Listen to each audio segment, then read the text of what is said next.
जी वालेकुम सलाम। सुहेब, आवाज़ आ रही है? कोई इशू तो नहीं है?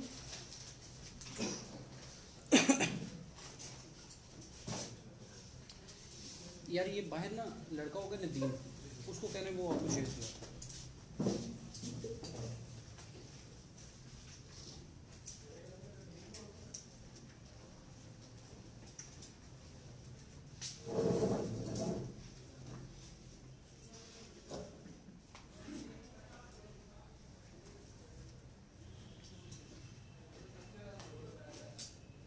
Okay good.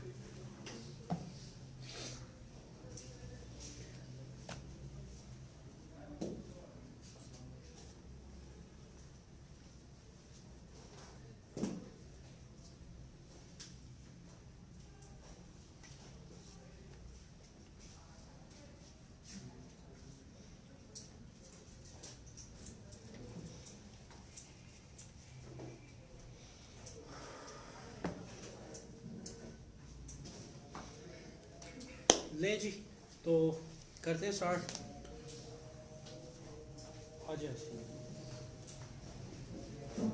अच्छा जी, पहले तो हमारा जो ओवरऑल पूरी वर्कशॉप है वो दो हिस्सों पे है।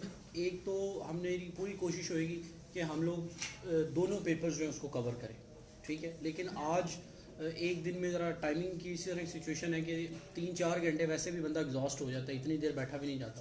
तो आज का जो हमारा टारगेट है वो है हमने पेपर 1 कवर करना है, ठीक है, जिसमें पर्टिकुलरली वेस्टर्न फिलोसफर्स और जो बाकी के कॉन्सेप्ट्स हैं, ठीक है।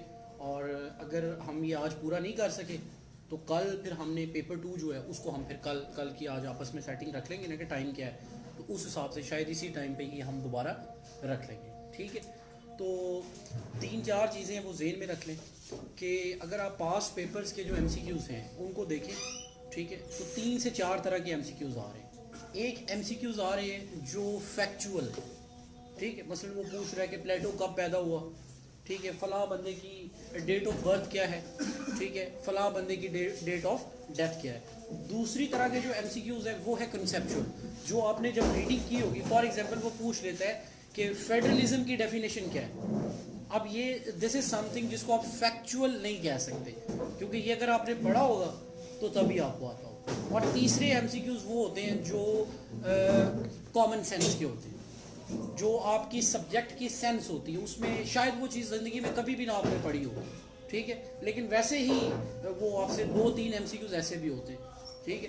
तो ये जो हमारी वर्कशॉप है ये होपफुली आपके तीनों जो मसले हैं उनको एड्रेस करेगी। और साथ पास्ट पेपर्स के क्वेश्चन कुछ मैंने इंक्लूड किए हुए हैं, जो रह जाएंगे उसके लिए आप कोशिश करिए कि कम से कम ज़्यादा नहीं तो पिछले 10 साल के जो पास्ट पेपर्स हैं वो आप लोग जो है वो लाजमी उनको क्या कहते हैं देखें भी और उनको तैयार भी करें, ठीक है। तो टॉपिक वाइज हमने चलना है। बॉल पेन आप लोग जो ऑनलाइन वाले हैं, ठीक है, सिर्फ सुनने का कोई फ़ायदा नहीं है क्योंकि फैक्ट्स है ना, तो वो बाद में आपके काम भी आएंगे, ठीक है। तो लिखने के लिए आप लोग रेडी हो जाएं, पेन पेंसिल वगैरह अपना पेज जो भी है वो साथ साथ लिखते जाएं, ताकि बाद में फिर जो है वो कोई इशू ना हो कि क्या मसला हो गया, ठीक है जी। तो और साथ में ये रिवीजन भी है आपकी, जो मैंने पहले बताया ना कि मैं कोशिश करूँगा जानबूझ के कोई भी फिलोसफर, जैसे अभी हम प्लेटो से स्टार्ट ले रहे हैं तो मैं डेलिबरेटली उसके जो मोटी मोटी चीज़ें हैं वो आपको रिमाइंड कराता जाऊँगा। वो जिसको बिल्कुल ही नहीं पता फिर उसके लिए वो थोड़ा मसला होगा, और जो बच्चे थोड़ा सिलेबस वगैरह अपना कवर कर चुके हुए तो उनको पता होगा कि अच्छा यार ये तो याद आ गया हमें, पुरानी चीज़ें जो हैं वो हमने की हुई हैं, ठीक है जी। तो सबसे पहले जी हमने स्टार्ट करना है प्लेटो। प्लेटो जो है इसकी डेट ऑफ बर्थ 427-8 BC, ये दोनों लिख लें, 427 और 8, ठीक है। इसका जो ओरिजिनल नेम है वो एरिस्टोकल्स है, ARISTOCLES।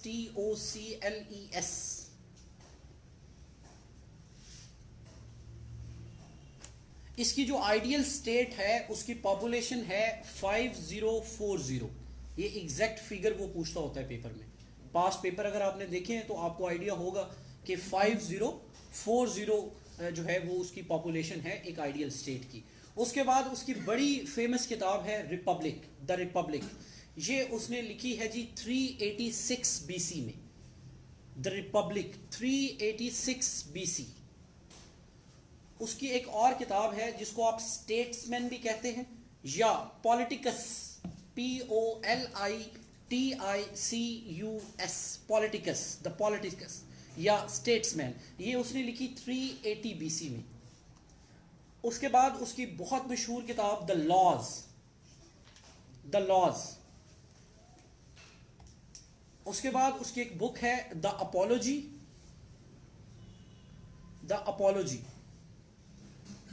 उसके बाद एक बुक है जी द मैनो, जैसे मेन्यू होता है ना, MENO, द मैनो। उसके बाद है जी द क्राइटो, CRITO, क्रीटो बोलें, क्राइटो बोलें, कुछ भी बोलें, CRITO, ठीक है जी। अच्छा जी, उसके बाद उसकी एक बुक है द क्रिटिक्स या क्रिटियस, CRITIAS, क्रिटियस। बहुत फेमस थ्योरी है उसकी, थ्योरी ऑफ नॉलेज, बहुत फेमस थ्योरी ऑफ फॉर्म्स, जिसमें आपको पता है कि वो कोई भी चीज है तो वो कहता है उसकी दो फॉर्म्स है, एक उसकी फिजिकल फॉर्म है और एक उसकी नॉन फिजिकल फॉर्म है। जो फिजिकल फॉर्म है that is the physical one, the material one, and that is imperfect, और जो इंटेंजिबल फॉर्म है, जो नॉन विजिबल है, that is the perfect form, ठीक है। अच्छा जी, उसके बाद आपको याद होगा कि जो प्लेटो ने एक ह्यूमन नेचर को 3 हिस्सों में डिवाइड किया हुआ है, और साथ ही उसने उसकी एनालॉजी ड्रॉ की है ह्यूमन बॉडी के साथ। तो ये असल में आइडिया जो है, जो आप कहते हो ना स्पिरिट और रीजन और करेज, ठीक है, या एपिटाइट, तो उसको उसने माइंड के साथ, हार्ट के साथ और बेली के साथ एक तशबीह दी हुई है। ये असल में इसकी अपनी डॉक्ट्रीन नहीं है, ठीक है, ये पैथागोरियन जो डॉक्ट्रीन है ये उसका नाम है, पैथागोरस जो है उससे इसने ली है। तो वो सवाल दे सकता है कि ये आइडिया जो था बेसिकली ये किसका था ओरिजिनली। तो ट्रैप क्वेश्चन इसको हम बोलते हैं, ये ट्रैप क्वेश्चन होता है, बच्चा ठग से लगाता है प्लेटो, तो ये प्लेटो का ओरिजिनल आइडिया नहीं है, उसने सिर्फ उसको अपनी फिलॉसफी के अंदर इनकॉर्पोरेट किया, ठीक है जी। अच्छा, उसके बाद आपको पता है फिलॉसफी के अंदर एक बहस है कि आइडियल रियल है या रियल आइडियल है। तो प्लेटो के आपको पता है कि ही इज एन आइडियलिस्ट, तो इसके करीब जो आइडिया है या आइडियल है वही रियलिटी है, ठीक है। अच्छा जी, 80 इयर्स इसकी एज है। इसकी स्टेट को हम आइडियल स्टेट भी बोलते हैं, यूटोपियन स्टेट भी बोलते हैं, कभी कभी वो अल्टरनेटिव टर्म यूज कर देता है कि who gave the concept of utopian state. अच्छा, उसके बाद जस्टिस की डेफिनेशन आपको अच्छे तरीके से याद होनी चाहिए। बहुत किताबों में ये डेफिनेशन के वर्ड्स कुछ और हैं जो पॉपुलर आप पढ़ते हैं, वो क्या है, जो जूड हर्मन वगैरह, कि आप क्या कर रहे हो, अपनी जो नेचर है उसको फॉलो कर रहे हो। तो इसके लिए कंसेप्चुअल क्लैरिटी भी कर लें कि आप जिस चीज के लिए आप सूटेबल है, और वो सूटेबिलिटी डिटरमिन कौन करेगा, जैसी आपके अंदर इंस्टिंक्ट है, तो अपनी इंस्टिंक्ट को फॉलो करना, उसके मुताबिक अपना रोल या फंक्शन परफॉर्म करना, ये क्या है, ये प्लेटो का जस्टिस है, ठीक है। अक्सर औकात हम कह रहे होते हैं ना कि प्लेटो का जस्टिस की definition is giving everyone his due. तो बेसिकली मैंने वो गिविंग एवरीवन हिज ड्यू जो है उसका अल्टरनेटिव आपको बताया। ये बड़ी पॉपुलर टर्म है, कई जगहों पे ये नहीं लिखा भी हो सकता, तो यू मस्ट नो कि अच्छा यार ये चीज किस तरीके से होगी, ठीक है। अच्छा जी, उसके बाद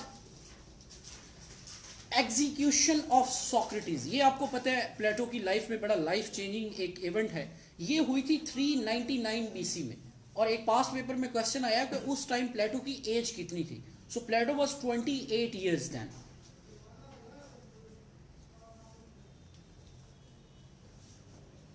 ठीक है। उसके बाद ओवरऑल अगर हम बात करें तो इसकी जो रियासत है उसकी नेचर कैसी है, उसकी नेचर है एथिकल। तो ये याद रखने, ग्रीक्स के बारे में स्टेट का जब भी कोई कॉन्सेप्ट आएगा जो हमारा सिलेबस है उसके अंदर प्लेटो हो या एरिस्टोटल हो, उन्होंने रियासत को एथिकल उसकी कॉन्सेप्शन जो है वो ही ली है। उसके बाद जी ऑर्गेनिक नेचर है स्टेट की, एक जो है एक something which is out of human necessity, एक चीज इवॉल्व हो रही है,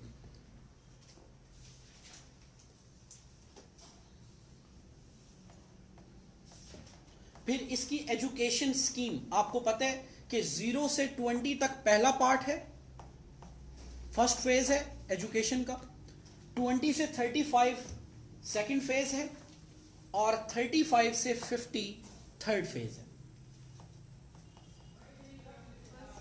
जी 0 से 20, वही ना, बच्चा आ गया तो बस 20 ईयर्स तक हमने उसको फर्स्ट फेज ऑफ एजुकेशन जो है वो देना। क्लियर हो गया? अच्छा, उसके बाद जो स्टेट उसकी डिवीजन है, गवर्नमेंट्स की जो डिवीजन है, वो आपको पता ही है, उनके जो नाम है, ठीक है, लेकिन उसमें जो इंपॉर्टेंट चीज है वो ये है कि उसकी बेसिस क्या है। ठीक है, तो यहां अरिस्टोटल में हमें नजर आएगा कि स्टेट या तो लॉफुल होती है और या अनलॉफुल होती है, लेकिन प्लेटो में हमें नजर आएगा कि स्टेट या तो जस्ट होती है और या अनजस्ट होती है। तो ये क्राइटेरिया याद रखना है कि justice is basically the criteria.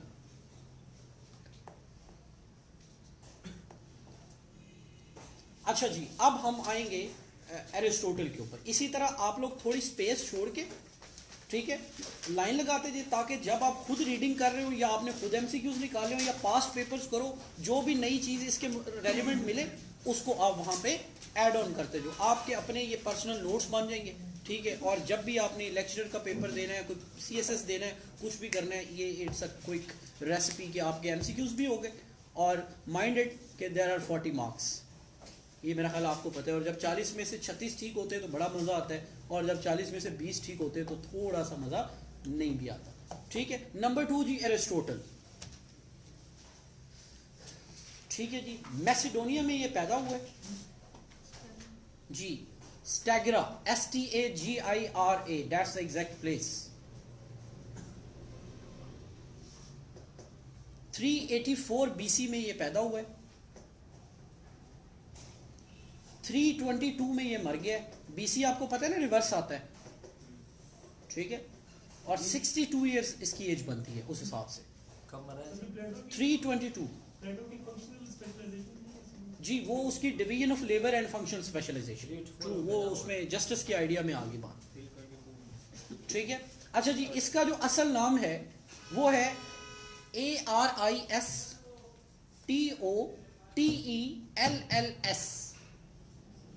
ठीक है, ARISTOTELLS।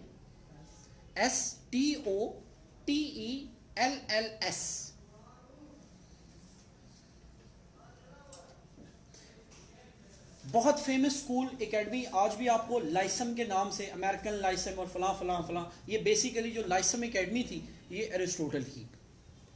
अलेक्जेंडर जो है वो इसका अपोस्टल है, और वहां प्लेटो का लिख लीजिएगा कि सोक्रेटिस उसका उस्ताद है।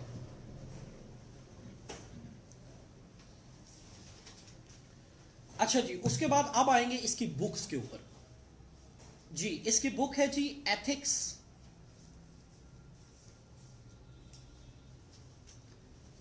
जी, the politics and constitution of Athens,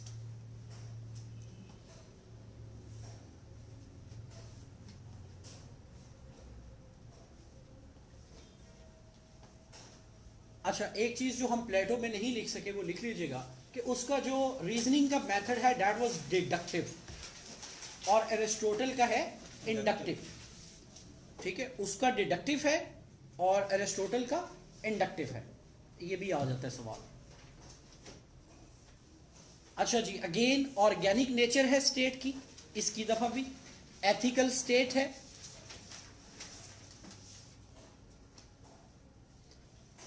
classification of जो गवर्नमेंट है that is based on law, either state has to be lawful और अनलॉफुल। उसका आइडियल रियल था, तो ये क्या कह रहा है, ये कह रहा है जी real is ideal, real is ideal. ठीक है, एक टर्म है जून पॉलिटिकॉन, ZOON, जून, और आगे पॉलिटिकॉन, POLITIKON, जून पॉलिटिकॉन। इसका मतलब है जी man is a political animal. वो कभी कभी ये टर्म देता है और वो कहता है कि इसका क्या मतलब है जी। एंड ऑफ स्टेट क्या है? एंड ऑफ स्टेट है, वहां जस्टिस था, यहां प्रमोशन ऑफ कॉमन गुड है। जो हैप्पीनेस है सिटीजन्स की, उसको प्रमोट करना, कॉमन गुड, कम्युनिटी गुड को प्रमोट करना। उसके बाद एक और सवाल आता है पास्ट पेपर में कि प्रिंसिपल ऑफ डिस्ट्रीब्यूटिव जस्टिस, ठीक है, ये किसका है? तो ये अरिस्टोटल का है, लेकिन कंफ्यूजन एक और हो सकती है कि एक मॉडर्न फिलोसफर है जॉन रॉल्स, तो उसका भी बेसिकली आइडिया है डिस्ट्रीब्यूटिव जस्टिस का। तो आपने एमसीक्यूज लगाते हुए mind the options, sometimes there may not be Aristotle at all, तो बंदा परेशान हो जाए कि यार मैं तो अरिस्टोटल पढ़ा था, तो अरिस्टोटल तो है ही नहीं, लेकिन हो सकता है कहीं पे अरिस्टोटल और जॉन रॉल्स ना हो, but originally it is associated with Aristotle.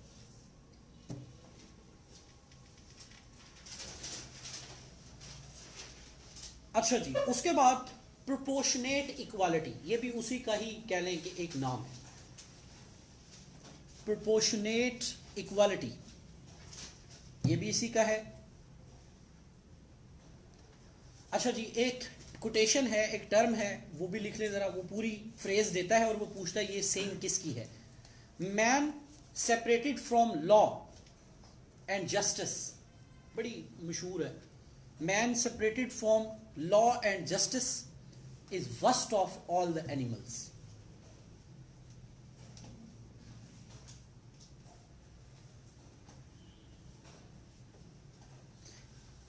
ठीक है जी, एक और कोटेशन है, एक और स्टेटमेंट है, वो भी लिख लें। End of state is not knowledge but action.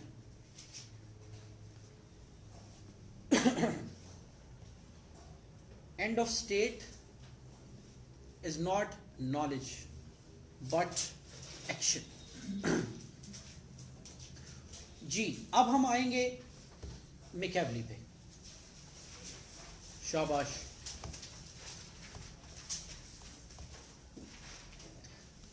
अच्छा जी, father of modern political science है, father of modern political science है। इसकी जो स्टेट की थ्योरी है वो इनऑर्गेनिक है, सेकुलर है,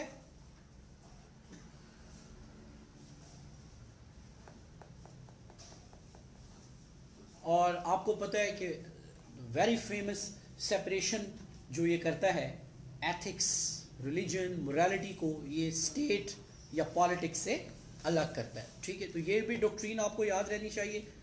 उसके बाद जी बड़ी फेमस किताब इसकी आर्ट ऑफ वार, ये याद रखना है, कंफ्यूजन, एक आर्ट ऑफ वार और भी है जी जी हजरत साहब, तो आपने इसकी भी एक किताब है आर्ट ऑफ वार, तो ये जेन में रखना है कि पेपर में गड़बड़ ना हो जाए।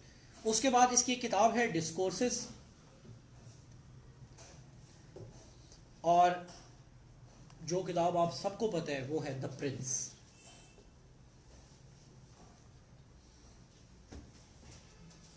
ठीक है, उसके बाद इसका एंड ऑफ स्टेट क्या है?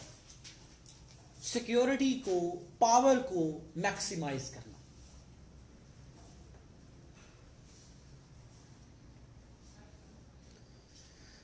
सिक्सटीन 1649 में ये पैदा हुआ है, 1649 फ्लोरेंस इटली,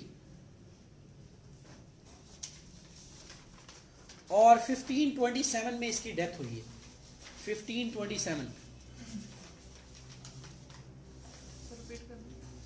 जी पैदा हुए ये 1649 अपना 1469 में, और मरा है 1527 में। इसकी जो क्लासिफिकेशन ऑफ गवर्नमेंट है वो that is same age of Aristotle's.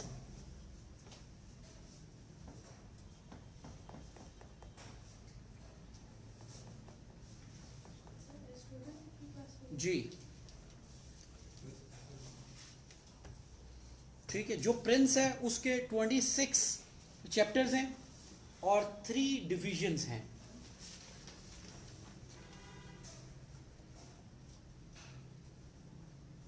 ठीक है, अब आ जाए जी मोंटेस्क्यू पे। 1689 से 1755 इसका जो जन्म और देहांत है। 1689 1755 ये फ्रेंच है। इसको father of modern historical research भी कहते हैं, father of modern historical research. इसको Aristotle of the 18th century भी कहते हैं।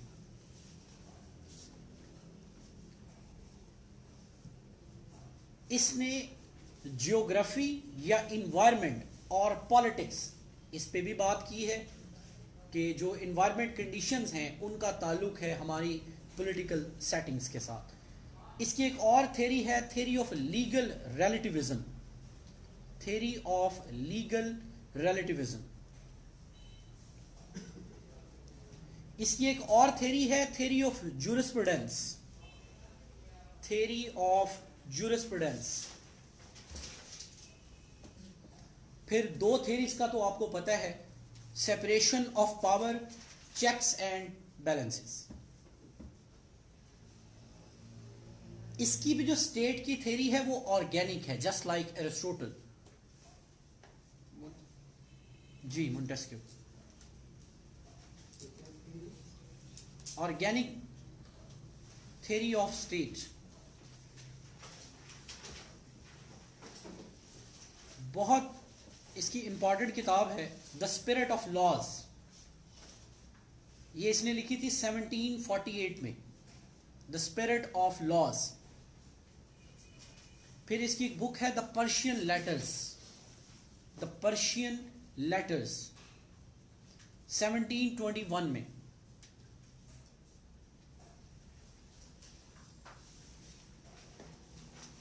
और इसका बहुत कहते हैं इम्पैक्ट के हवाले से अगर याद रखें तो जो फ्रेंच रेवोल्यूशन है और जो अमेरिकन, बल्कि अमेरिकन रेवोल्यूशन ने तो अमेरिकन जो कॉन्स्टिट्यूशन है उसने तो इसको बहुत हद तक एज इट इज़ जो है वो इनकॉर्पोरेट किया हुआ है।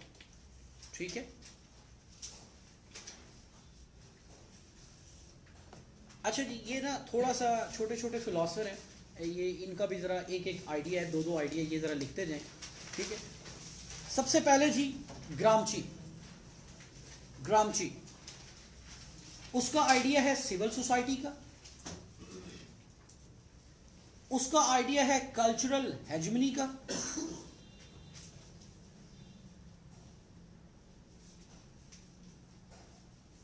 उसका आइडिया है कंसेंट बेस्ड हेजमनी का या consent and कोहर्जन।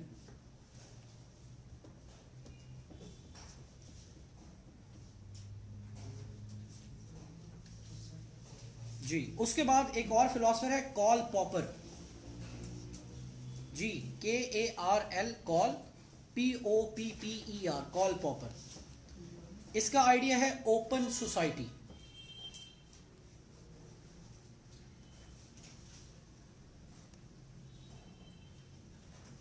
Francis Fukuyama, Francis Fukuyama.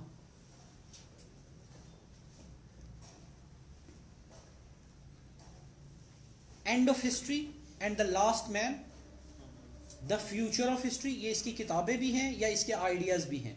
End of history and the last man, the future of history, identity politics.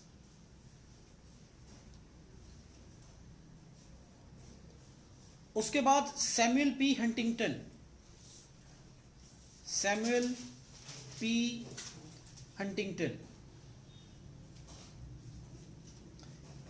इसका बहुत famous idea, most of you must know, clash of civilisation 1993। Date भी important है और of course idea तो फिर important है ही है। Clash of civilisation 1993। उसके बाद जेन पॉल सार्थर, या सिर्फ सार्थर लिख लें जी, SARTRE, एग्जिस्टेंशलिज्म। JP सार्थर और जी एग्जिस्टेंशलिज्म। उसके बाद आ जाए जी लेनिन।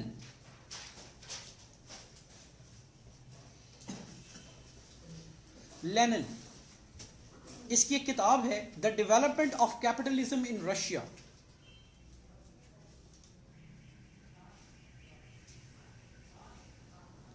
ठीक है, इसका एक और आइडिया है जिसमें ये कहता है कि जो कैपिटलिज्म का डिक्लाइन होगा ना, that would start in the colonial periphery. Colonial periphery, वहां से स्टार्ट होना है कैपिटलिज्म ने डिसइंटीग्रेट होना, colonial periphery.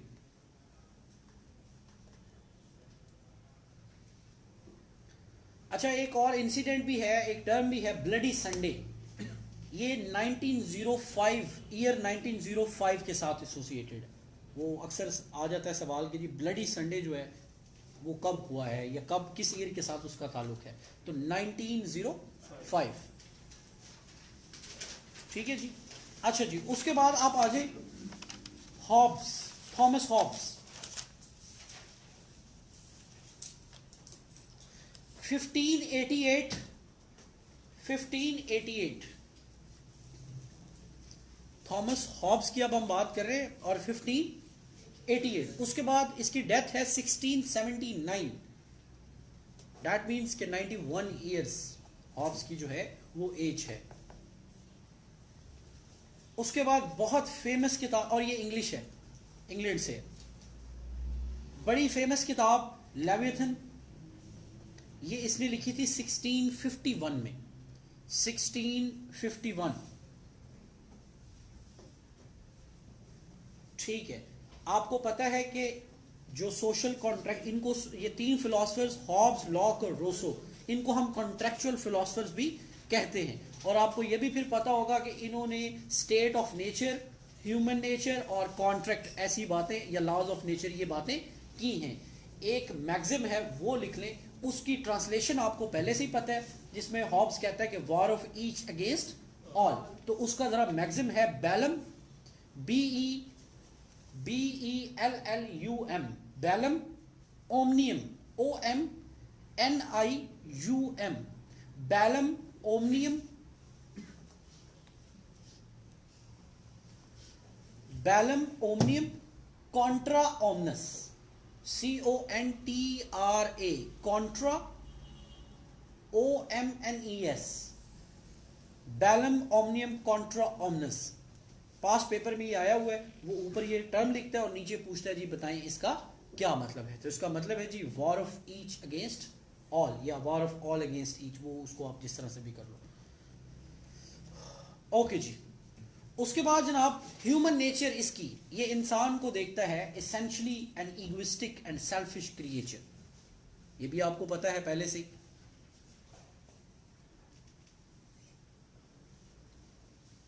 Next idea very important, and that is, वो जो लेविथन है उसी के ऊपर बात है कि जो विल ऑफ द सॉवरेन है, that is the basis of law. आज तो आप कहते हैं ना कि जो अवाम है वो that is the source of law, लेकिन ये बात हो रही है 16वीं सदी की, तो तब जो है वो इतनी डेमोक्रेसी वगैरह ये चीज़ें नहीं हैं। तो तब जो विल ऑफ द सॉवरेन है, that is the basis of the law. ठीक है, फिर ये कहते हैं जी of course state is an artificial creation. Contract से हुई है ना, जो आज हम लेक्चर में भी बात कर रहे थे कि चीज़ें जो ये मॉडर्नाइजेशन या लिबरलिज्म आया है, इसके और पिछली वर्ल्ड के दरमियान फ़र्क ही क्या है कि reality is not pre determined, reality is not इनेट, reality is a social political construct. ठीक है, तो इसी वजह से यहाँ भी जो मुआशरा या रियासत का वजूद है according to the contractual philosophers, that is the socially constructed. ठीक है, नेक्स्ट जी, हॉब्स का जो कॉन्ट्रैक्ट है, याद रखना है, ये सिर्फ और सिर्फ यूनिलैटरल कॉन्ट्रैक्ट है, जो सिर्फ और सिर्फ जो मुआशरा है उसके दरमियान है।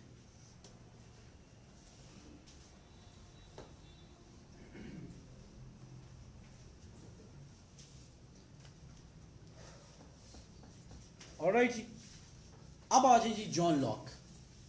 ये भी इंग्लिश है, जॉन लॉक जो है ये भी इंग्लिश है। इसको father of modern liberal democracy कहा जाता है।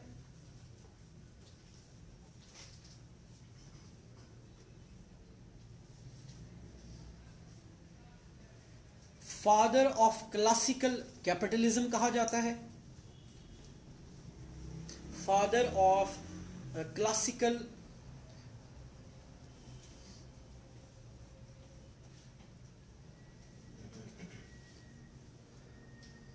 ठीक है जनाब, पीडीएफ ही डालना होता तो मैं इतने इधर सारा स्यापा लगा के बैठा हूँ, मैं आपको कॉपी करा के दे देता हूँ, आप ले लें पीडीएफ। क्या बात है, मुश्किल लग रहा है ना थोड़ा सा। अगर इसकी कॉपी होने में पता है कितना टाइम लगना है, hardly 2 minute and you get it, ऐसा ही है। पर ये तो नहीं होगा भाई, अभी याद हो जाएंगे, साथ रिवीजन हो रही है भाई, यही मकसद है। अगर ऐसे ही देने हो तो फिर हर बंदे को बंदा दे दे, ठीक है। अभी ये आप देखेंगे ना, किसी को देने से पहले, खिदमत खल्क करने से पहले आप 10 दफ़ा सोचेंगे कि मेरा बाजू ले आगे ऐसे लिखते हुए हैं ना, तो ऐसी फ्री में नहीं दे देंगे, ठीक है। नेक्स्ट जी, इसके मुताबिक भी of course state is a social construct.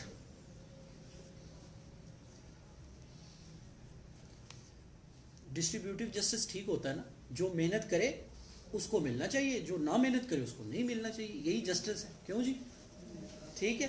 अच्छा जी, उसके बाद इसकी डेट्स लिख लें, 1632 यानी कि 1632 से 1704।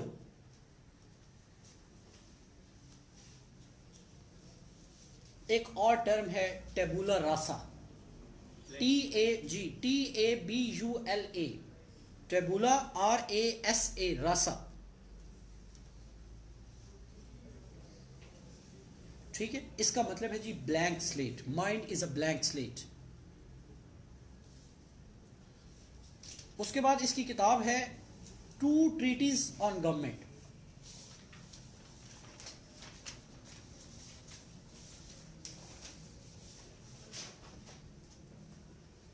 To treatise on government. एक और किताब है बहुत अहम, an essay concerning human understanding, an essay concerning human understanding.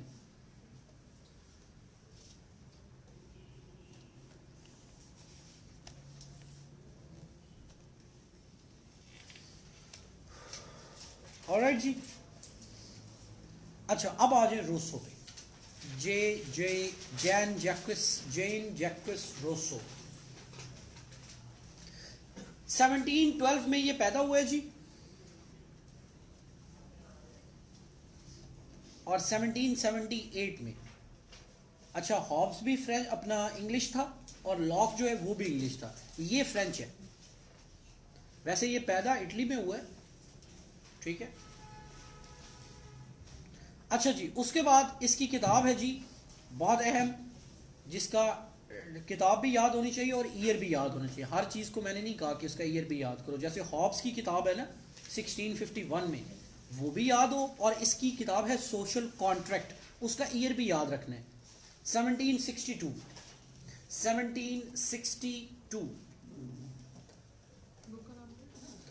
Social contract, the social contract. उसके बाद इसकी एक किताब है जी, a discourse on the moral effects of the arts and science.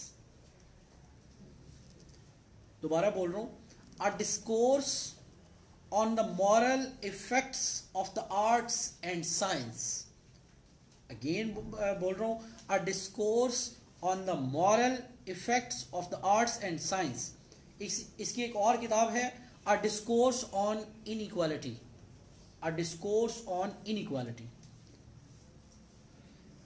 एक और किताब है इसकी बहुत, वो आपने जेंडर स्टडीज अगर किसी बच्चे ने बहुत अच्छी पढ़ी है तो उसके अंदर आपको कहीं ना कहीं इसका और जॉन स्टुअर्ट मिल और इसकी वाइफ का, इनका टाकरा थोड़ा आपको नजर आएगा, the Emily, EMILE, the Emily.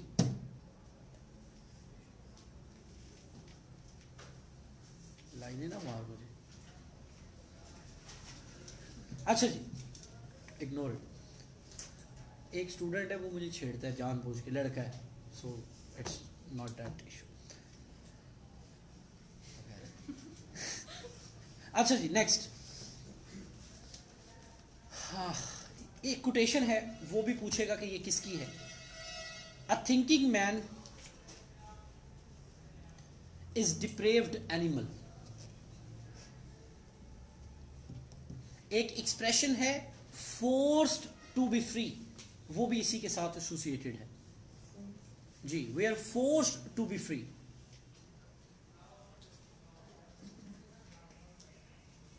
theory of general will, popular sovereignty, intellectual father है ये फ्रेंच रेवोल्यूशन का। जैसे पीटीआई का जो रेवोल्यूशन आया उसका इंटेलेक्चुअल फादर कौन था, किसी को पता है? Who was the father of तब्दीली रेवोल्यूशन इन पाकिस्तान? कौन? फैसल? खुदा का खौफ कर लो, वो रेवोल्यूशन की तो बात। हाँ हाँ, ये जो इनकलाब पाकिस्तान में आया है तब्दीली वाला, इसका कौन है इंटेलेक्चुअल फादर? कौन है? नहीं नहीं, वो तो इंटेलेक्चुअल फादर तो नहीं है ना, वो तो पावर फादर है ना।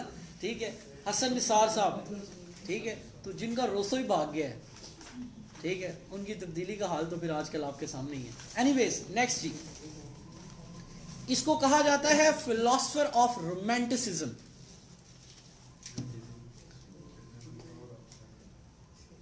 जी, फिलोसफर ऑफ रोमांटिसिज्म।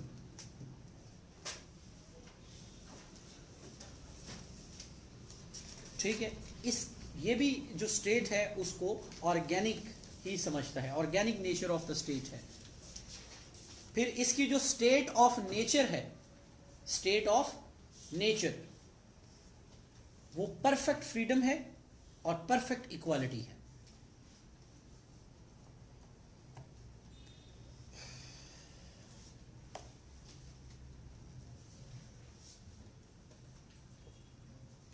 अच्छा जी, उसके बाद नेक्स्ट फिलोसफर जो हमने डिस्कस करना है that is J.S. Mill, John Stuart मिल। और आपको पता है फ्रेंच रेवोल्यूशन 1789 में आया। डिक्लेरेशन जो है ऑफ क्या उसको बोलते हैं आप, एम्पावरमेंट या जी डिक्लेरेशन ऑफ जो राइट्स है, वो पहली दफा प्रॉपरली जो उसकी डॉक्यूमेंटेशन हुई है वो इन्हीं लाइंस के ऊपर। और एक नारा भी था, लिबर्टी, इक्वालिटी एंड फ्रेटर्निटी। ये नारा भी फ्रेंच रेवोल्यूशन का नारा था। और एक और बात, पास्ट पेपर्स अगर ऐसे के देखें, एक साल उसने ऐसे दिया हुआ है और 3 ही वर्ड्स लिखे हुए हैं ऐसे की स्टेटमेंट में, लिबर्टी, इक्वालिटी एंड फ्रेटर्निटी। तो ये जो पोल साइंस के अंदर आप यहाँ पढ़ रहे होते हैं ना, लिबर्टी का टॉपिक, और जिसको आप कहते हैं ये तो मैंने पढ़ा हुआ है, और इक्वालिटी का टॉपिक है ये तो मैंने पढ़ा हुआ है, तो बाज़-औक़ात आपका ऐसे भी छक्का लग सकता है। ईजी, वो एक फुल टॉस मिल जाती है ना, ईजी तो नहीं होता, खैर लिखना होता है आपने, लेकिन फुल टॉस आ जाती कभी कभी। तो ये भी ख्याल कर लिया करें कि ये चीज़ें आपकी अल्टीमेटली ऐसे के हवाले से भी बड़ी इंपॉर्टेंट होती है बाज़ बात। अच्छा जी, आगे आगे जी, जॉन स्टुअर्ट मिल, इसका अब्बा जेम्स मिल है जी। इसके अब्बे का नाम इसलिए लिखना ज़रूरी है क्योंकि जेम्स मिल और जो बेंथम है, ठीक है, वो दोस्त भी हैं, कुलीग भी हैं कह लें। और फिर ये जो जॉन स्टुअर्ट मिल है, ये बेंथम का स्टूडेंट भी है, और इन तीनों का ताल्लुक यूटिलिटेरियनिज्म से है। तो that's why we should know कि वो कहीं पूछ लेता है कि अच्छा जेम्स मिल जो है वो कौन है। ठीक है जी, उसके बाद जी इसके फादर जो है उनका नाम है जेम्स मिल। 1806 में ये पैदा हुए जी, 1806। और 1873 जो है, 1873 उसमें ये इसकी डेथ है। इंग्लिश है और इसकी मशहूर ज़माना किताब जो वैसे भी आपको पोल साइंस के बच्चों को कम से कम कभी कभी ज़िंदगी में पढ़ ही लेनी चाहिए, और उसका नाम है ऑन लिबर्टी, 1859। इसका भी ईयर इंपॉर्टेंट है, ऑन लिबर्टी। इसको जी प्रॉफिट ऑफ इंडिविजुअल लिबर्टी कहा जाता है।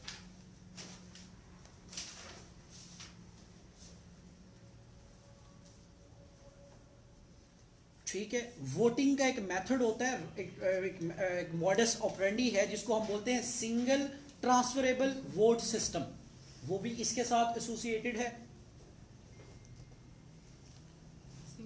जी। सिंगल ट्रांसफरेबल वोट जी सिस्टम, ठीक है जी। उसके बाद आपको पता है कि ये बात करता है कि जो हमारा पर्सनल स्फेयर है, सेल्फ रिगार्डिंग एक्ट्स हैं, उनके अंदर हमें एब्सोल्यूट जो फ्रीडम है, या जिसको आप नेगेटिव फ्रीडम भी बोलते हो, वो भी हासिल है। ठीक है, और इसकी डेफिनेशन के लिए याद रख ले कि जहां पर्सनल स्फेयर में we don't accept the interference of the state, ठीक है, वो है आपकी अपना एब्सोल्यूट फ्रीडम है या आपकी नेगेटिव फ्रीडम है। Next Jeremy Bentham, Jeremy Bentham, ठीक है जी, स्पीड स्लो कर देते हैं और स्लो कर देते हैं। जेरेमी बेंथम, ये भी इंग्लिश है जी, 1748 के अंदर पैदा हुआ है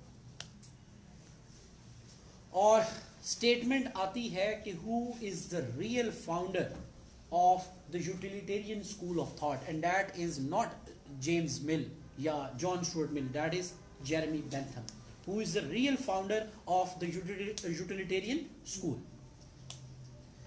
इसकी बहुत फेमस किताब फ्रेगमेंट इन गवर्नमेंट 1776 में, 1776। उसके बाद अगेन इसकी एक फेमस किताब introduction to the principles of morals and legislation, introduction to the principles of morals and legislation, ये 1789 में लिखी इसने। फिर pleasure and pain theory, of course पढ़ा हुआ कि नहीं पढ़ा हुआ भाई, प्लेयर एंड पेन थ्योरी जी। Felicific calculus, FC, F capital C capital, felicific calculus, जो प्लेयर और पेन की क्वांटिफिकेशन होती है वो किस टूल के थ्रू होती है? फैलिसिफिक कैलकुलस, FELICIFIC, ये है क्या? ये कल क्लास में पूछना है, ठीक है। CALCUS कैलकुलस, टाइम नहीं है ना अभी इस तरह। अच्छा जी, इसकी डेथ कब हुई? यार इसकी डेथ गायब है, मेरे पास नहीं है। अच्छा जी, उसके बाद यूटिलिटी, ये आपको पता है कि ये एक ही चीज पे बात कर रहे हैं कि जो बेसिक ड्राइवर है ह्यूमन एक्शंस का, वो क्या है? वो यूटिलिटी है, ठीक है। और greatest happiness of the greatest number, ये आपको पता है कि जो बेंथम है, ठीक है, वो क्वांटिटेटिव यूटिलिटेरियनिज्म जो है वो उसको अपना जो है देखता है, उसको सामने रखता है, और जो मिल है वो क्वालिटेटिव जो यूटिलिटेरियनिज्म है वो उसको देखता है। थ्योरी ऑफ पनिशमेंट वो भी इसी की है, और इसको फादर ऑफ इंग्लिश यूटिलिटेरियनिज्म भी कहा जाता है, फादर ऑफ इंग्लिश यूटिलिटेरियनिज्म। अच्छा जी, ये फायजा का आ गया जी, 1832 में इसकी डेथ है जी, थैंक यू। 1832 में इसकी डेथ है, गुड। कोई तो बंदा आया ना जिसने कोई, हैगल,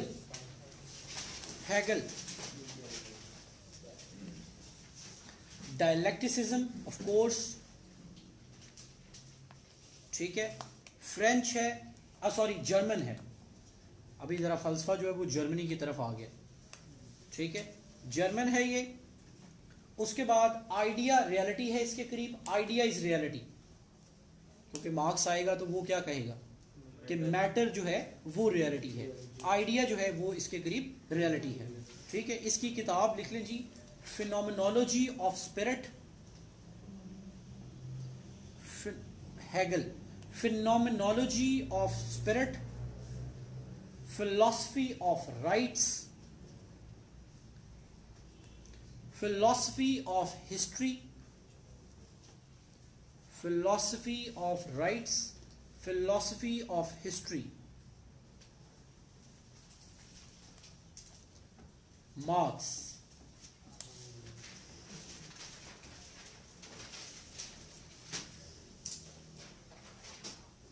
बुक्स, ये आपको पता ही है कि ये जो है अगेन फिलॉसफी अभी जर्मनी जो है वहीं पे आ चुकी है, ठीक है। मरा ये इंग्लैंड में है, ठीक है, और पैदा ये जर्मनी में हुआ है, ठीक है। बड़ी मशहूर किताबें इसकी Das Kapital, political economy, communist manifesto, इसका ईयर लिख लें 1848।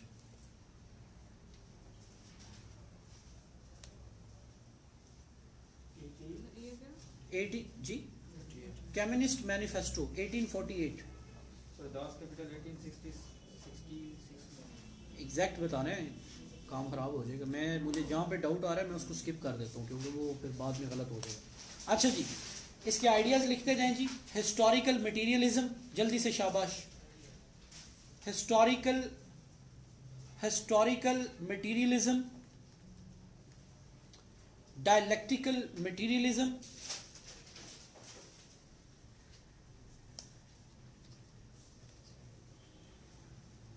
Surplus value. अच्छा, ये सरप्लस वैल्यू पे ना आपने ख्याल कर लें, ये थ्योरी ओरिजिनली इसकी मार्क्स की नहीं है, इसको दो लोगों से एसोसिएट किया जाता है। अगर सवाल में आ जाए वेस्टर्न लोग तो वहां पे बंदा नजर आएगा आपको रिकार्डो, और अगर आ जाए इस्लामिक फिलोसफर्स के कॉन्टेक्स्ट में तो वहां आपको बंदा नजर आएगा इब्ने खुल्दून। तो ये थोड़ा ट्रिक है, इसको ज़हन में रखना, ठीक है। और अगर ये दोनों ना हो, रिकार्डो भी ना हो और इब्ने खुल्दून भी ना हो, तो डैट मीन्स कि फिर ऑब्वियस है कि हमने मार्क्स की ही बात करनी है, ठीक है। अच्छा, ये कुछ बच्चे बता रहे हैं दास कैपिटल है जी 1867 में, तो फिर भी आपने रीचेक कर लेना, यही है 67 ही है दास कैपिटल। नहीं, वो कम्युनिस्ट मैनिफेस्टो है ना 48 में जी। उसके बाद बहुत फेमस फ्रेज कैपिटलिज्म, अपना कम्युनिज्म सोशलिज्म की बुनियाद, each according to his ability, each according to his work. जी, each according to his ability and each according to his work.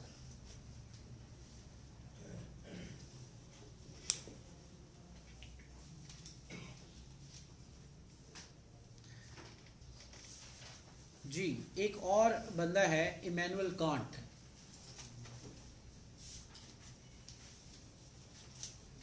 उसकी एक किताब है critique of pure reason. Philosophy है किसी की? क्रिटिक ऑफ प्योर रीजन, ये जर्मन था।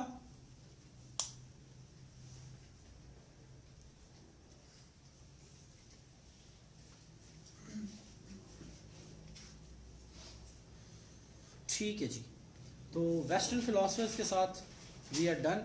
5 मिनट की ब्रेक कर लें, हैं बैठे बैठे कि नहीं? अगर आप थक गए हैं तो कर लेते हैं, वरना वैसे तो हम लाइव जा रहे हैं तो वो लाइव वालों को भी ब्रेक देनी पड़ेगी फिर, ठीक है। लेकिन आगे फिर अभी 30-40 मिनट 45 मिनट आपको कंसेक्टिव लिखना है, तो if you need a break we can take a break, ठीक है। बोलो तो सही भाई, यस सर, बस ठीक हो। चलें जी, आप लोग जो है वो 5 मिनट आप लोग भी ब्रेक कर लें, और ये इसी तरह मीटिंग चल रही है, मतलब लाइव आ रहे हैं हम, तो 5 मिनट के बाद दोबारा स्टार्ट करते हैं, ठीक है।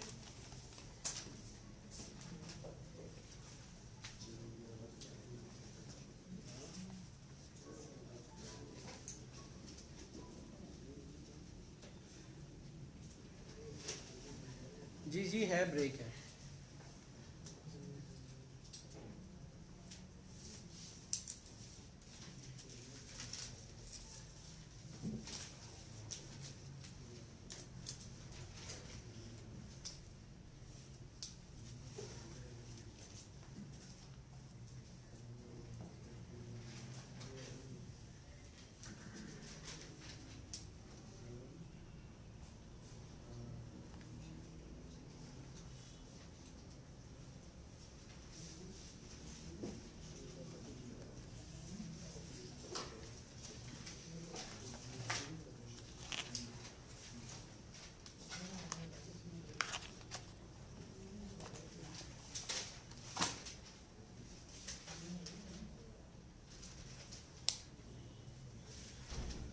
जी, क्वेश्चंस भी ले लेंगे एंड पे, कोई मसला नहीं। इसमें वैसे क्वेश्चंस वाली कोई बात तो नहीं है, लेकिन कर लेंगे।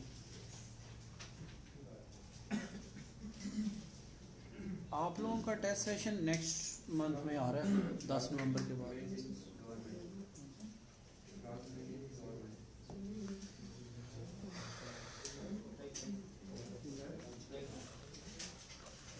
चले 2 मिनट में हम इंशाल्लाह स्टार्ट करते हैं।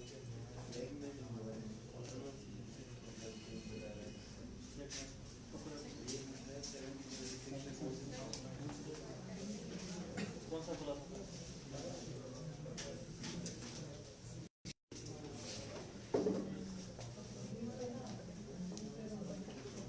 हाँ यही ब्रेक में गवर्नमेंट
तो उसके बेस पे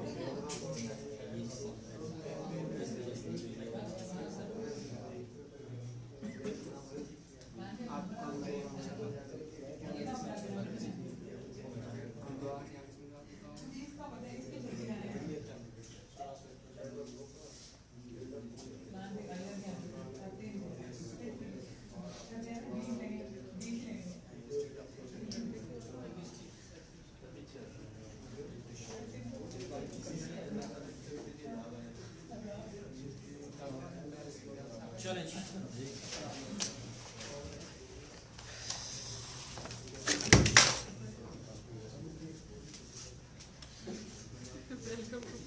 बस बस बस ठीक है ठीक है ठीक है ठीक है, leave it leave it.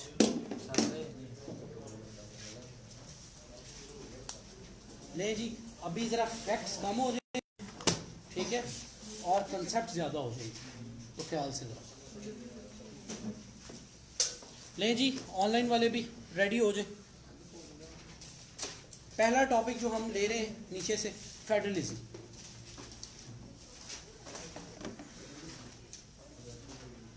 Federalism जी, सुहेब एक दफ़ा कंफर्म कर देना एवरीथिंग इज़ फाइन। आवाज़ आ रही है?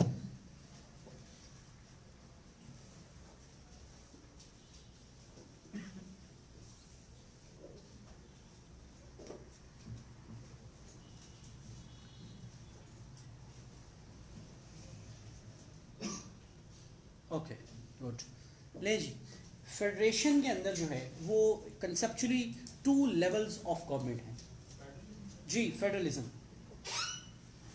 एक फेडरल लेवल पे है और एक फेडरेटिंग यूनिट या प्रोविंस आप कहते हो। अमेरिका में रियासत कहते हैं, इंडिया में भी रियासत कहते हैं और पाकिस्तान में प्रोविंस कहते हैं, लेकिन इसके लिए जो न्यूट्रल टर्म है that is federating unit. Okay. Constitution ये भी एक बड़ी प्राइमरी कंडीशन है। आपको पता है कि ये जो बात हो रही है ये बेसिकली कॉन्फेडरेशन के रेफरेंस से हो रही है कि जहाँ कॉन्फेडरेशन होती है वहाँ भी यूनिटी है, लेकिन वो लूज ऑर्गेनाइजेशन होती है और उसमें कोई प्रॉपर कॉन्स्टिट्यूशन नहीं होता, बल्कि कोई ना कोई ट्रीटी होती है और ट्रीटी को आप किसी भी टाइम रिवोक कर सकते हैं। You can pull out yourself. तो जब आप कॉन्स्टिट्यूशन का पार्ट बन जाए तो मेरा ख्याल है दुनिया के जितने भी फेडरल कॉन्स्टिट्यूशन हैं वो एक्सप्लिसिटली अलाउ नहीं करते कि जब आपका दिल करे आप छोड़ जाएं। ठीक है, नेक्स्ट जी, जुडिशियल रिव्यू जो है, ठीक है, ये जहां कोई भी फेडरल स्टेट है वहां मोस्ट लाइकली आपको जुडिशियल रिव्यू जो है वो जरूर मिलेगा।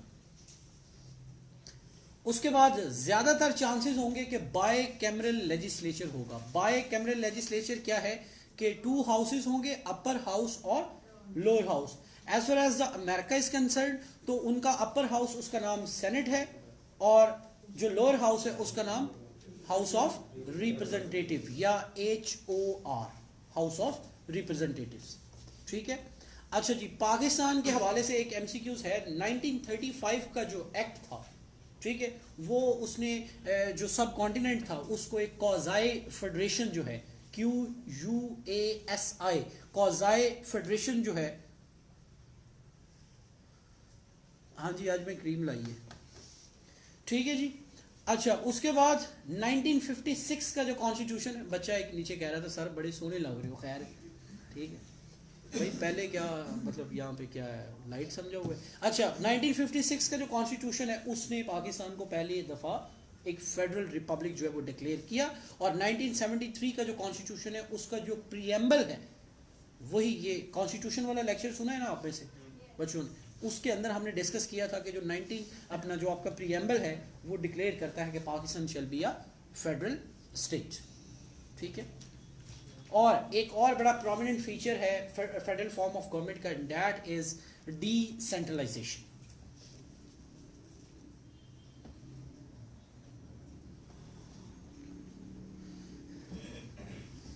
अच्छा जी, उसके बाद नेक्स्ट टॉपिक है हमारा लेजिस्लेचर।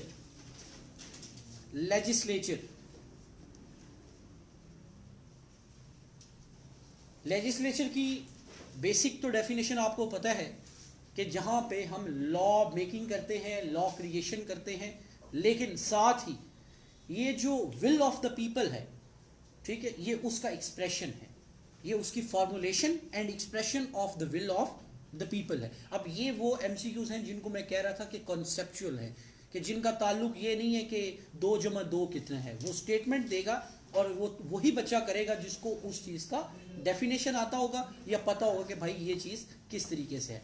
उसके बाद जो ब्रिटिश पार्लियामेंट है उसको मदर ऑफ पार्लियामेंट्स बोलते हैं हम।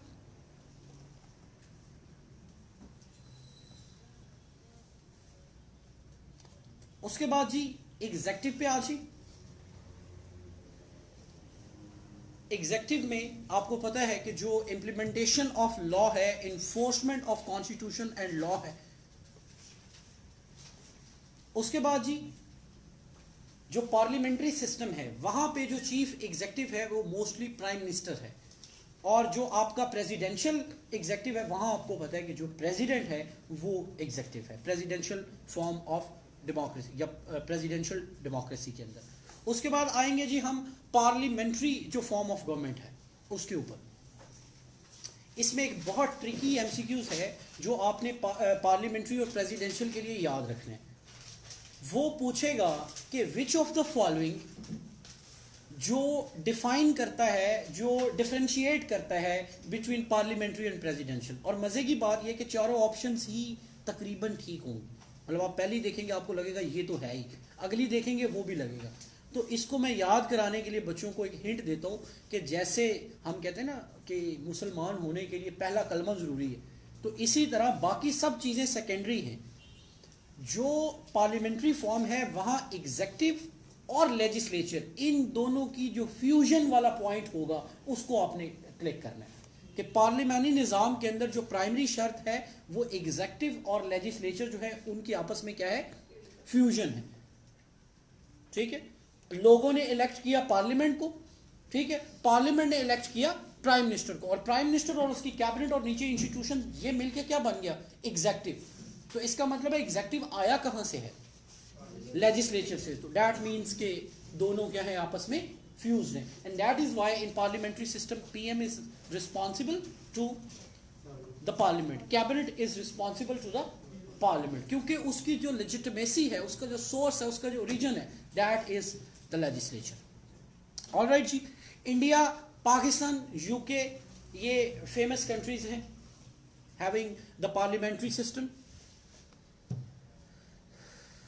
पार्लियामानी निज़ाम में डुअल एग्जेक्टिव होता है, हेड ऑफ स्टेट प्रेसिडेंट होगा। In case of Pakistan names could be different, जैसे इंग्लैंड में चले जाओगे तो वहाँ जो किंग है या क्वीन है वो है हेड ऑफ स्टेट, और दूसरी तरफ होगा हेड ऑफ गवर्नमेंट। और यहाँ पे जो एग्जेक्टिव है उसकी कोई फिक्स टर्म नहीं है। कोई बता सकता है क्यों नहीं है? कहने के तो हमारा प्राइम मिनिस्टर 5 साल का है, लेकिन थ्योरेटिकली स्पीकिंग हम इसको फिक्स टर्म नहीं बोलते, due to vote of no confidence. As soon as the prime minister loses the confidence of the house और द पार्लियामेंट, तो पार्लियामेंट के पास प्रेरोगेटिव है कि वो वोट या मोशन ऑफ कॉन्फिडेंस जो है, कॉन्फिडेंस मोशन, उसको मूव कर सकते हैं अगेंस्ट द प्राइम मिनिस्टर। लेकिन इसके कंट्रास्ट में जो प्रेसिडेंट है पार्लियामानी प्रेसिडेंशियल सिस्टम के अंदर, उसके पास क्या होगी, फिक्स टर्म है। अगर अमेरिका की बात करें तो दैट इज 4 years। ठीक है जी। उसके बाद आ जाए जी प्रेसिडेंशियल फॉर्म पे। प्रेसिडेंशियल फॉर्म पे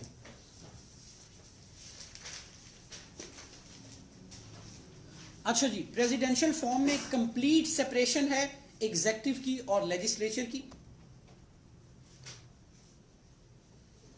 जी, single executive as far as the case of USA is concerned, where head of state और head of government जो है both are vested in a single institution and that is president। अच्छा, एक और भी important चीज़ थी जो हम पार्लियामेंट्री सिस्टम में नहीं लिख सके, कि जो कैबिनेट है, वैसे तो मैंने बताया है लेकिन दोबारा रिपीट करा रहा हूँ, जो कैबिनेट है वो भी लेजिस्लेचर से आएगी। ठीक है, ये जो SAPM वगैरह है ना, इनकी बात नहीं कर रहे। जो मिनिस्टर्स हैं ना गवर्नमेंट के, वो कोई बंदा तब तक नहीं लग सकता पार्लियामेंट्री सिस्टम में जब तक वो मेंबर ऑफ द पार्लियामेंट नहीं है। इसी तरह जो अपना आपका है प्रेसिडेंशियल सिस्टम, उसमें ये चॉइस है प्रेसिडेंट की, एग्जेक्टिव की, कि वो जिस मर्जी बंदे को अपनी एग्जेक्टिव का पार्ट बना ले। ठीक है जी। अच्छा जी, नेक्स्ट नाजीज्म। ये एक्सट्रीम फॉर्म ऑफ फाशिज्म है। ये एग्जैक्टली MCQs आया हुआ है कि which of the following is the extreme form of fascism. इसकी ग्राउंड थी रेशियल सुपीरियरनेस, रेशियल सुपीरियरिटी। हिटलर जो है वो 1933 के अंदर पावर में आया। इसकी पार्टी का नाम था नाजी पार्टी। नाजी को कैपिटल में लिखिएगा NAZI। 1933 जी। N से मुराद है जी नेशनल सोशलिस्ट जर्मन वर्कर्स। जी, नाजी पार्टी है नेशनल सोशलिस्ट जर्मन पार्टी या वर्कर्स पार्टी। एक किताब लिखी गई थी हिटलर साहब की शान में, जिसका नाम है the myth of the 20th century. No, वो तो उसकी बायोग्राफी है ना, ये उसकी शान में किताब लिखी गई थी, the myth of the 20th century. 1930 में ये लिखी थी अल्फ्रेड रोजनबर्ग ने। Alfred Rosenberg.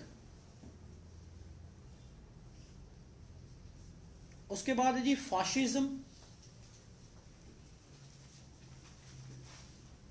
Ji, fascism it was based on xenophobic nationalism। xenophobic nationalism।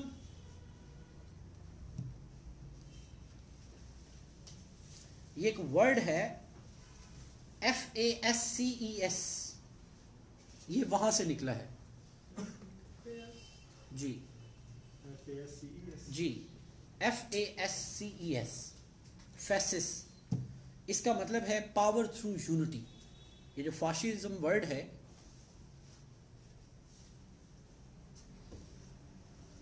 अच्छा ये एक और भी किताब किसी ने लिख के भेजी है, जुलेखा जाहिद ने, the first Nazi by Will Brown. ये भी एक किताब है, लिख लें, the first Nazi by Will Brown. Thank you. अच्छा जी, ये आपको पता है इटली के अंदर जो है फाशिज्म की ओरिजिन है मैसोलिनी, और फाशिस्ट पॉलिटिकल पार्टी जो है ये 1921 के अंदर इक्तदार में आई है। 1921 फाशिस्ट पार्टी।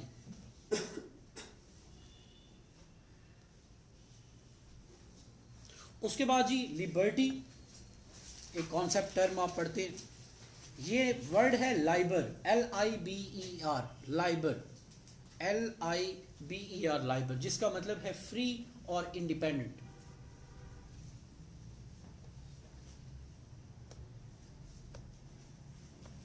ठीक है। उसके बाद जी स्टेट, जो मॉडर्न स्टेट है, इसका आइडिया मैकियावेली का है।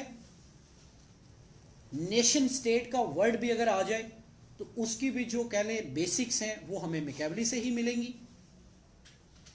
उसके बाद 4 एलिमेंट्स हैं स्टेट के। ठीक है, टेरिटरी है, पॉपुलेशन है, गवर्नमेंट है और सॉवरेनिटी है। Territory, population, government, sovereignty.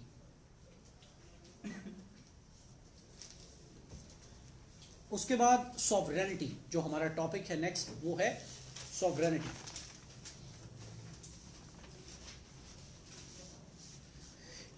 जी, ये वर्ड बना है SUPER, super,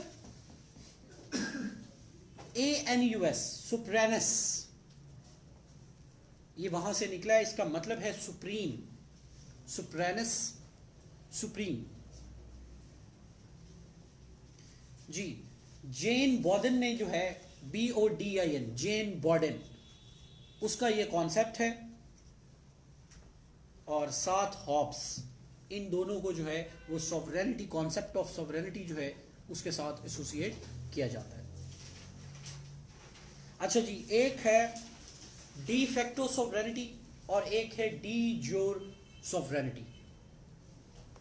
de facto, DEFACTO, de facto, और DEJURE, ऐसी सॉवरेनिटी जिसकी कोई लीगल जस्टिफिकेशन नहीं है, that is de facto sovereignty.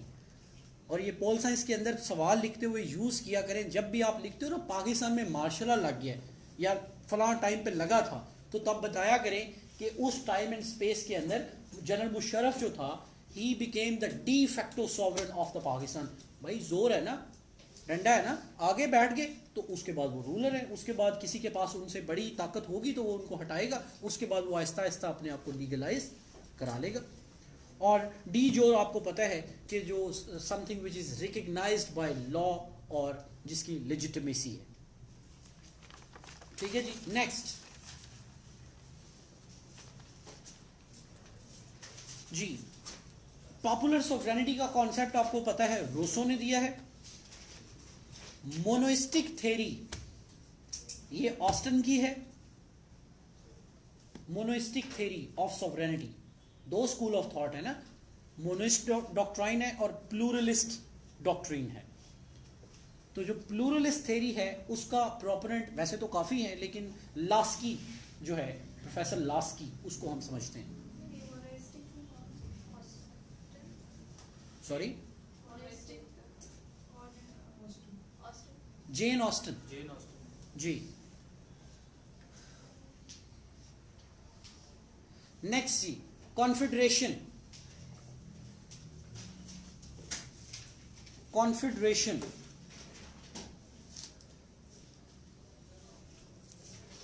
अच्छा, यूएसए के अंदर 1781 से लेके 1789 तक कॉन्फेडरेशन थी, और उसके बाद कॉन्फेडरेशन से United states of America turn into federation.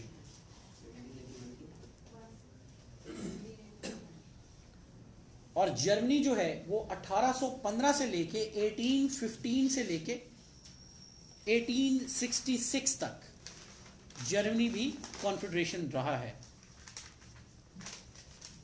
जी। इसके अंदर पावर डिसेंट्रलाइज है और कुछ मखसूस एरियाज के अंदर लूज यूनियन है थ्रू द ट्रीटी। एक एरिया, दो एरिया, तीन एरिया, कुछ भी हो सकते हैं, उनको लेके we find a loose union. और नीचे के जो मामलात होते हैं वो सारी, और इसमें एक और भी कॉन्सेप्ट है, वैसे थोड़ा वो जी मुश्किल हो जाएगा, लेकिन थोड़ी सी बात कर देते हैं। कॉन्फेडरेशन के अंदर कोई भी रियासत जो उसको ज्वाइन करती है वो अपनी कंप्लीट सॉवरेनिटी को प्लेज नहीं करती, अपना सॉवरेन स्टेटस मेंटेन रखती है, but some part of the sovereignty उसको वहां पे प्लेज कर दिया जाता है यूनियन के लिए, और जब मर्जी चाहे आप वहां से पुल आउट भी कर सकते हैं। लेकिन फेडरेशन के अंदर आपको कंप्लीट अब्जॉर्प्शन करनी होती है। जैसे पाकिस्तान बना ना, तो अपना बंगाल, पंजाब, सिंध, सरहद, बलोचिस्तान, इन सूबों ने अपनी जो कंप्लीट सॉवरेनिटी थी, जो पहली एग्जिस्टेंस थी, उसको किसके अंदर प्लेज कर दिया? The federation of Pakistan. Next जी, लिबरलिज्म।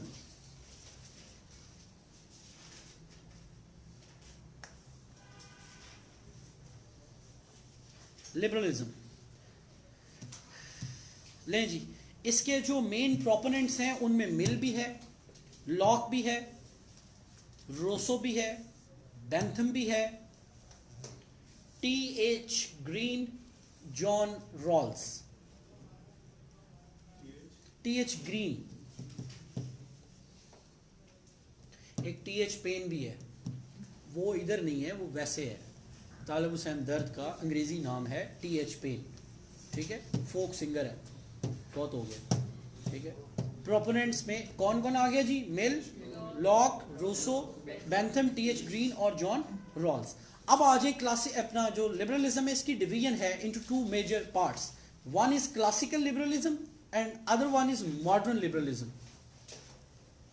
क्लासिकल लिबरलिज्म और मॉडर्न लिबरलिज्म। क्लासिकल लिबरलिज्म के अंदर है जी जॉन लॉक और एडम स्मिथ, और एडम स्मिथ का याद रखिए कॉन्सेप्ट लेजिस फेयर। LAISSEZ और FAIRE, लेजिस फिट। उसके बाद जी मॉडर्न लिबरलिज्म, TH ग्रीन। उसके बाद जी कंजर्वेटिज्म,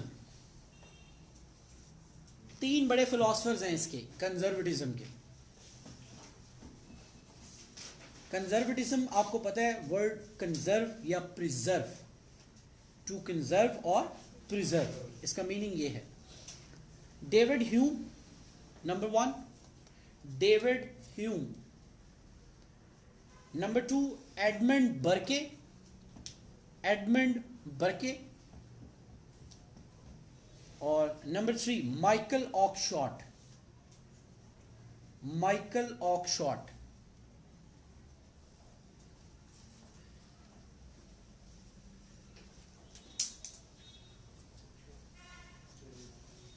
ठीक है जी। उसके बाद लॉ,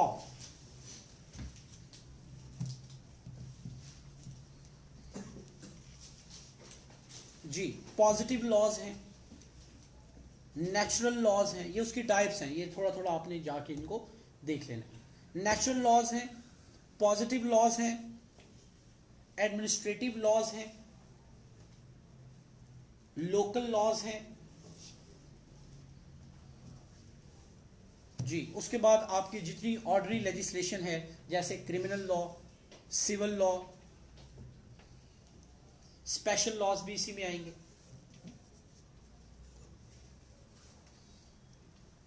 अच्छा जी, एक किताब है हिस्ट्री ऑफ पॉलिटिकल थ्योरी, अभी ये कुछ जेनेरिक हैं, ठीक है। हिस्ट्री ऑफ पॉलिटिकल थ्योरी, इसका जी राइटर है जॉर्ज एच सबाइन। वैसे आई वुड रिकमेंड FPSC की वेबसाइट पे जो उनका सिलेबस है ना, उसके अंदर जितनी भी किताबें रिकमेंडेड बुक्स हैं उनको वैसे ही रट्टा लगा लें, सिर्फ MCQs के पर्सपेक्टिव में नहीं। कल को जब आप पेपर लिखोगे तो उसमें बंदा कोई वहाँ पे फिल्म डाल देता है कि अकॉर्डिंग टू फलां, ठीक है। उसके बाद नेक्स्ट थी history of political theory, George H Sabine.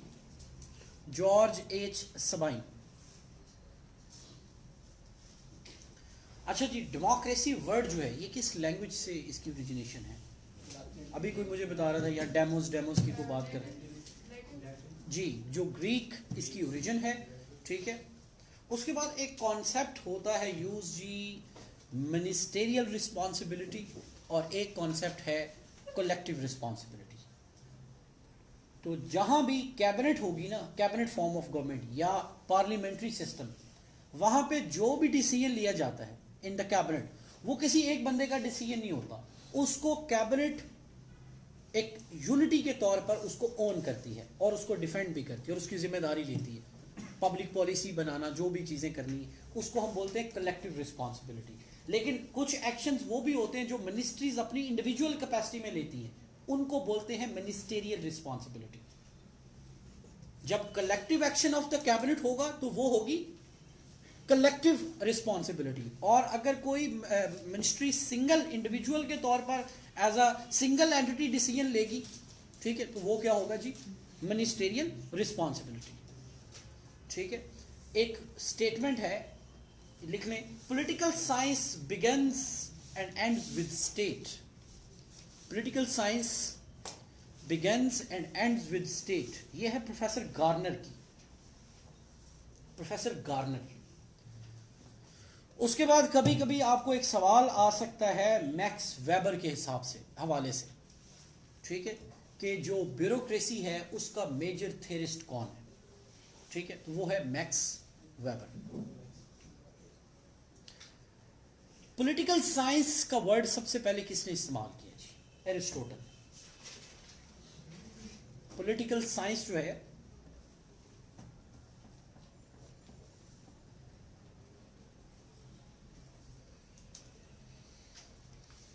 Okay जी, एक बहुत फेमस थ्योरी है डिवाइन राइट थ्योरी या divine right of the Kings.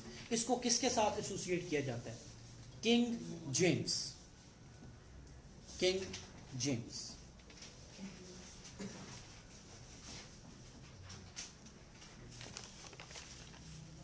ठीक है जी, तो दैट्स इट फॉर टुडे, ठीक है। और ये दिस इज़ वन पार्ट, अगर किसी को लगता है कि उसका टाइम ज़ाया हुआ है तो उसको माजरत, और कल फिर आप तशरीफ़ ना लाएं। अगर किसी को लग रहा है कि ये फैलफुल है तो कल हमने पूरा पेपर 2 कंप्लीट करना है। उसमें आपके मुस्लिम फ़िलासफ़र्स भी हम करेंगे और आपके जो ख़ास तौर पे सिस्टम्स हैं उनको भी करेंगे, ठीक है, क्योंकि वो ज़्यादा ट्रिकी हैं सिस्टम्स में, ठीक है। तो सेम टाइम ही रख लें 7 बजे का, ठीक है कि नहीं? चलें, हैं 7 बजे, ठीक है ना? बस ठीक है, कल 7 बजे जो इंशाल्लाह आपसे मुलाकात होगी, ठीक है जी। ऑनलाइन वाले भी कल दोबारा, अभी ये we are done with the one part, the second part is left, वो हम इंशाल्लाह कल जो है वो करेंगे, ठीक है। तो कल 7 बजे जो है इसी पेज से जी 7 PM जी आप एकेडमी में भी आ सकते हैं जी, सेम टाइम पे आप एकेडमी भी आ सकते हैं और आप जो है वो ऑनलाइन भी ज्वाइन कर सकते हैं, ठीक है। Thank you so much. हाँ अभी थक गए सारे, कल इंशाल्लाह होगा, ठीक है जी। ऑनलाइन भी इसी तरह ही होगा, ठीक है जी, टाइमिंग यही होगी। थैंक यू जी, thank you Sohaib ji. Online भी होगा कल, ठीक है। आई होप कि इट हेल्प्स जी। ऑनलाइन भी होगा, ठीक है जी। फेसबुक पे लाइव भी होगा 7 PM 7।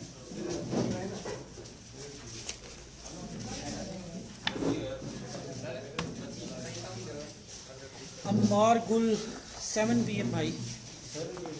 यार 2 मिनट, 2 मिनट मैं इधर कर लूँगा, ठीक है जी। यार एकेडमी आप व्हाट्सएप कर लें नंबर पे, फिर मैं आपको बता दूँगा, ठीक है। चलें जी, गुड हो गया। नहीं, बैच 2 नवंबर से, ठीक है, 2 नवंबर से। No worries no issue. यार अपलोड कहाँ पे करना है, और अपलोड हो तो गया है, लाइव कर दिया, अब इससे ज़्यादा अपलोड क्या करें। तो फेसबुक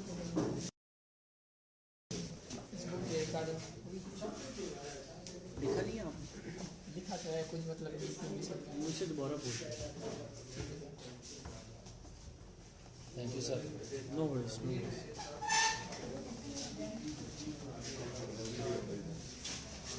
लें जी फिर, ठीक है, ओके, अल्लाह हाफिज़।